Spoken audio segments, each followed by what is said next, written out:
Hello friends, myself Professor Om Prakash. Welcome to Universal Science Academy and Opus Chemistry YouTube channel. Today we are going to discuss elimination reaction mechanism, right? So here first we should understand what is meant by elimination reaction. So you have learned elimination reactions in last year, right? So when an atom or group of atom are removed from the adjacent carbon atom, then it is said to be elimination reaction. जैसे हमने देखा है in elimination reaction, beta elimination reactions, dehydrohalogenations या फिर dehydration of alcohols, dehydrohalogenation of alkyl halides and dehydration of alcohols. These two reactions we have studied in 11, right? Now we have to understand the nucleophilic substitution reaction as well as elimination reaction. Okay, so we will have more clear idea about the elimination reactions, and we can also differentiate between these two, right? So substitution reactions, you know that in substitution reactions what happen when an atom or group of atom is replaced by another atom or group of atom, that is what substitution reaction. Okay, now we have learned two substitution mechanism in two nucleophilic substitution mechanism in halogen derivative of alkanes, that is SN1 and SN2. Okay, so you know that SN1 is given by tertiary alkyl halides and SN2 is mainly given by primary alkyl halides. Okay, so what is the similarity present between this nucleophilic substitution mechanism and elimination mechanism? Unlike, there are also E1 and E2 mechanism, right? Also there is E1 CB mechanism, but here we have to concentrate on E1 and E2 mechanism first. So look at here, this is a tertiary alkyl halide. Okay, so you can see we have taken here two carbons, and to one carbon this X is attached. So this carbon is tertiary carbon. We will consider this carbon is what? Tertiary carbon. Now what happened here during elimination as well as SN2 mechanism? So there is a removal of this X. Halide group will be leaving group here. Halide group will be leaving group in both the cases, right? So if this halide is more electronegative than what carbon, so what happens? This bonding electron will shift toward X, and here there is formation of X minus. क्या form होगा यहाँ पे? X minus. Halide ion form होगा, right? और इस carbon के ऊपर कौन सा चार्ज डेवलप होगा? Positive charge. तो यहाँ पे एक चीज हमें पता चलती है कि जब भी हम एलिमिनेशन करें या न्यूक्लियोफिलिक सब्स्टिट्यूशन करें तो कार्बोकटायन की डेवलपमेंट होती है.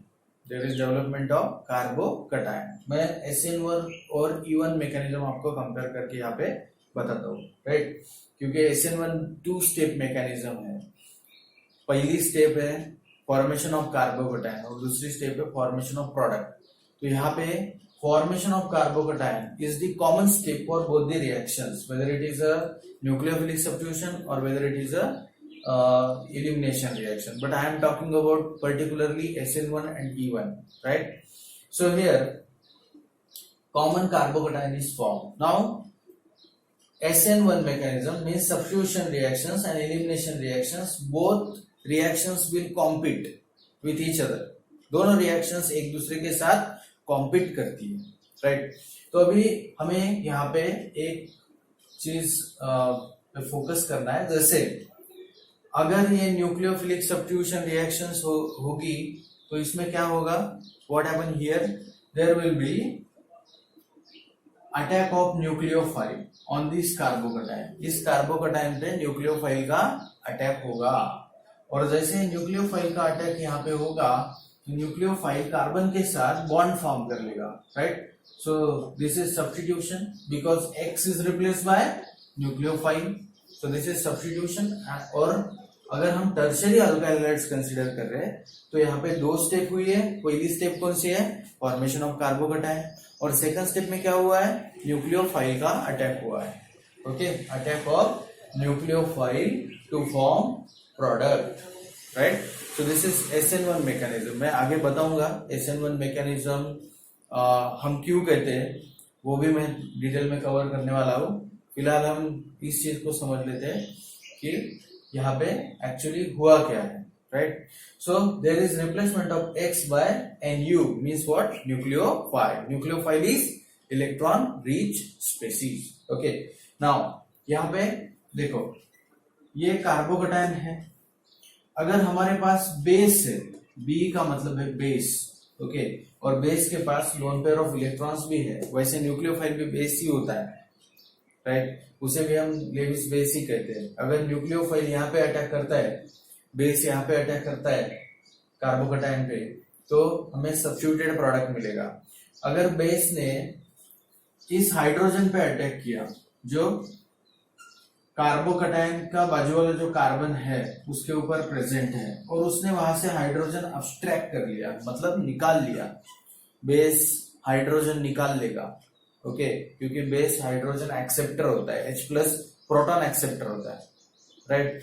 तो यहाँ पे क्या होगा, ये हाइड्रोजन निकाल लेगा, और जो बॉन्डिंग इलेक्ट्रॉन्स है वो बॉन्डिंग इलेक्ट्रॉन्स कार्बन के ऊपर ट्रांसफर हो जाएंगे, right. So here there is formation of double bond, और हमें क्या मिलेगा, अल्कीन्स मिलेगा। मतलब यहाँ पे एक चीज साफ तौर से हमें यहाँ पे दिखाई देती है कि अगर न्यूक्लियोफाइल ने कार्बोकटायन पे अटैक किया तो सब्स्टिट्यूशन रिएक्शंस होगी, और वही nucleophile behave as a base, उसने अगर ये हाइड्रोजन निकाल लिया यहाँ से, कार्बोकटायन के बाजू वाला जो कार्बन होता है, नेबरिंग कार्बन होता है, वहां से अगर हाइड्रोजन या फिर प्रोटॉन निकाल लिया तो हमें क्या मिलेगा, अल्कीन मिलेगा, मतलब इलिमिनेशन रिएक्शंस होगी। और इसे हम कौन सा मैकेनिज्म कहते हैं, E1 मैकेनिज्म। अब ये E1 मैकेनिज्म और SN मैकेनिज्म में सिमिलैरिटीज क्या है वो हम यहाँ पे देखेंगे, right. So look at here, अभी हम इसका मीनिंग देखते हैं। SN1 का मीनिंग क्या होता है, SN1 का मीनिंग होता है first order reaction, nucleophilic substitution first order reaction, और ये इसका मीनिंग क्या है, E1 का, दिस इज यूनिमोलिकुलर और first order elimination reaction, right. इतना तो हमें समझ में आया होगा, ओके।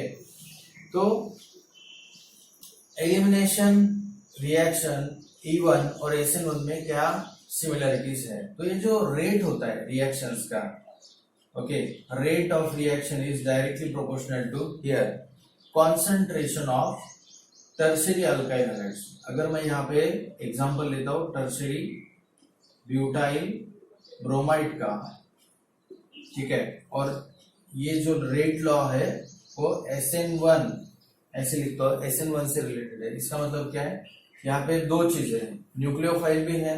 अगर मैं SN1 मैकेनिज्म लेता हूँ तो इसमें ये सबस्ट्रेट है अल्काइल हैलाइड, राइट, और ये क्या है, दिस इज न्यूक्लियोफाइल। तो 2 चीजें हमने रिएक्ट, ओके।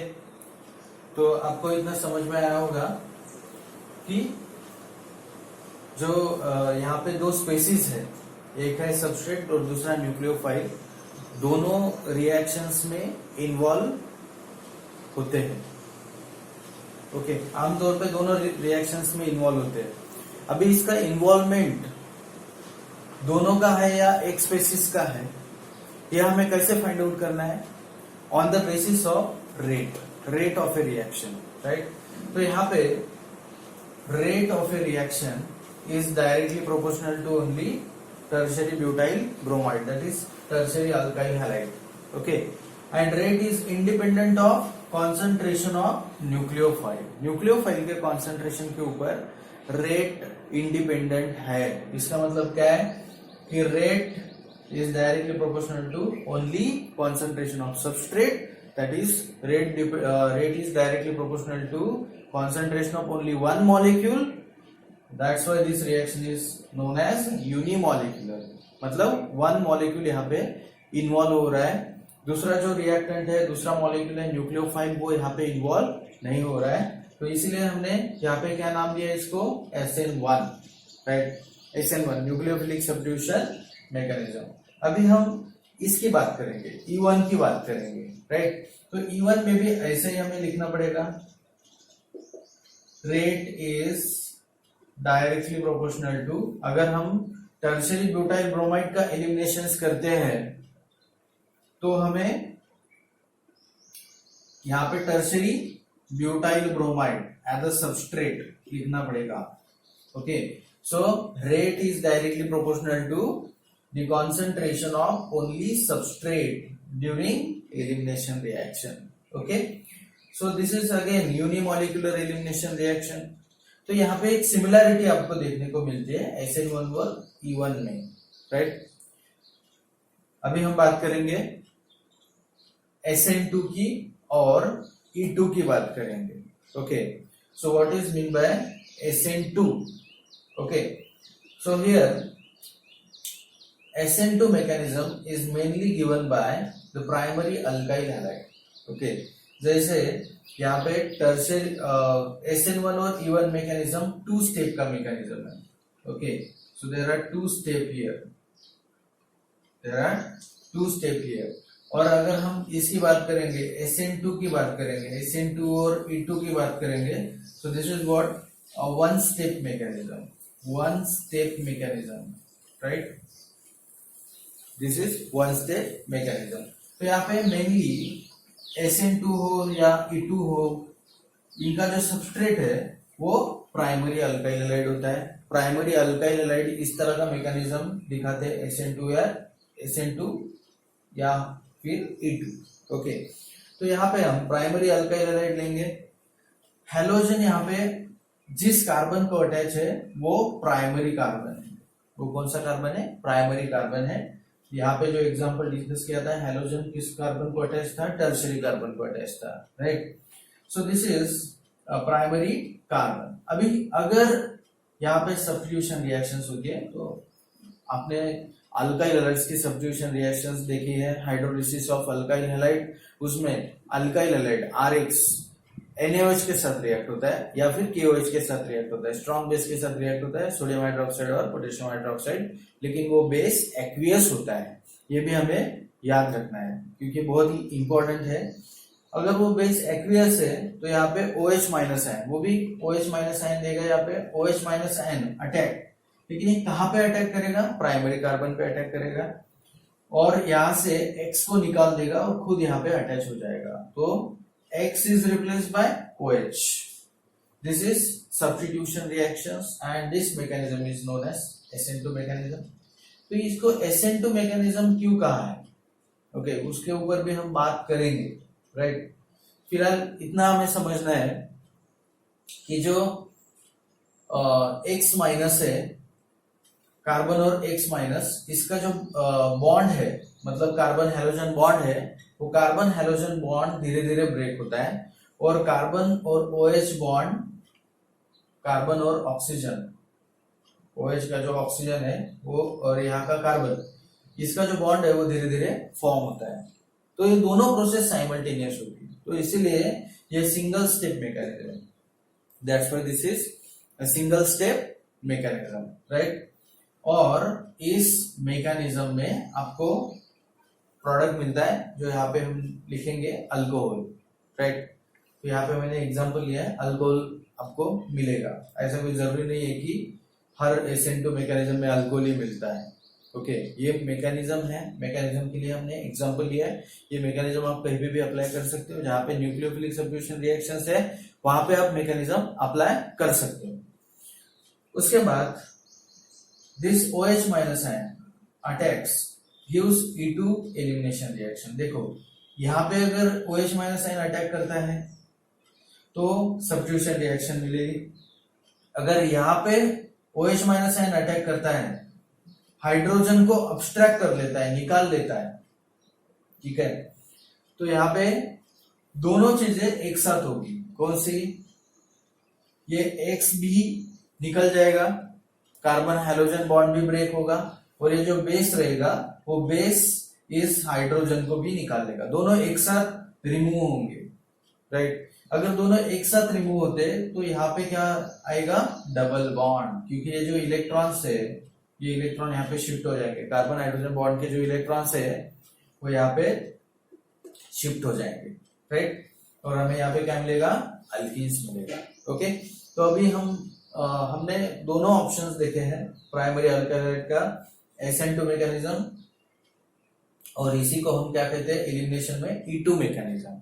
लेकिन ये हम कैसे डिसाइड करेंगे, ओके, तो इसमें यही कंसेप्ट हम यहाँ पे अप्लाई करेंगे, रेट लॉ अप्लाई करेंगे। अभी जैसे मैं यहाँ पे बताता हूँ आपको,